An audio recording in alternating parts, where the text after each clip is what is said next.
Hello everyone, I hope you all are doing good. My name is Ashwin DeCosta and I'm here to request for a financial help on behalf of Mr. Ajay, who is a 32-year-old youth from Udpi Diocese. He's been diagnosed with a severe kidney ailment and the doctors have suggested him to go for a kidney transplant, the treatment of which would cost him about 35 to 50 lakhs. Since his financial condition is not that great, the family is looking for public funding.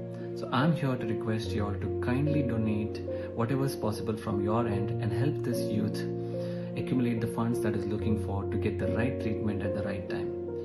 You can donate the amount using the QR codes that is flashing on your screen or using the account details that is displayed. Let's all do our bit. Kindly share the video and spread the news to maximum people as possible. Let's help him get back to his normal life. So thank you all once again and God bless you all.